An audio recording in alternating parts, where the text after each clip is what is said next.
ખબરોમાં બન્યા રહેવા માટે બેલ આઇકોન દબાવો અને એબીપી અસ્મિતાને સબસ્ક્રાઇબ કરો. અમરેલી જિલ્લામાં આવેલું ચરખા કેનાલ પર ગામ આઝાદીના 7 દાયકા બાદ પણ પ્રાથમિક સુવિધાઓથી વંચિત છે. ધારી કે ચલાલા શહેરથી આ ગામ તરફનો રસ્તો અત્યંત ખરાબ હોવાથી લોકોને ભારે હાલાકીનો સામનો કરવો પડી રહ્યો છે. એટલું જ નહીં, લોકોને આજે પણ મીઠું પાણી ન મળતું હોવાથી તેઓ ખારું પાણી પીવા મજબૂર છે. હજુ સુધી ગામમાં નર્મદાના નીર નથી પહોંચ્યા. ગામમાં પાણીનો સંપ બનાવાયો છે પણ કનેક્શન નથી અપાયું. આ ઉપરાંત ગામમાં સ્ટ્રીટ લાઇટ, મોબાઈલ નેટવર્કને કારણે કનેક્ટિવિટીની સમસ્યા પણ જોવા મળી છે. ગામના સરપંચે આ મામલે અનેક રજૂઆત કરી હોવા છતાં સમસ્યાનો ઉકેલ નથી આવ્યો.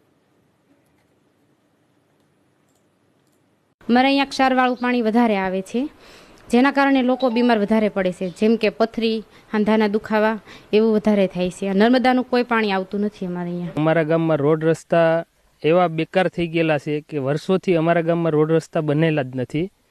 અમારે ગમે ત્યાં ધારી, અમરેલી, સાવરકુંડલા કોઈ બી જગ્યાએ દવાખાનાનું કામ હોય કે કોઈ બી કામ માટે જવું હોય તો અમારે પહેલાં કોઈ બી પેશન્ટને ટ્રેક્ટરમાં લઈ જવા પડે અને ત્યાર પછી 108નો કે કોઈ બી સરકારી યુઝ અમે કરી શકીએ છીએ. કોઈ રસ્તાની સુવિધા નથી, કોઈ પાણીની સુવિધા નથી અને સરકારી પ્રાથમિક શાળા છે એ સરકાર બંધ કરવા માંગે છે. અમારે એસટી બસ આવતી નથી અને કોઈ કવરેજ આવતું નથી. છોકરા ઓનલાઈન ભણે કેમ?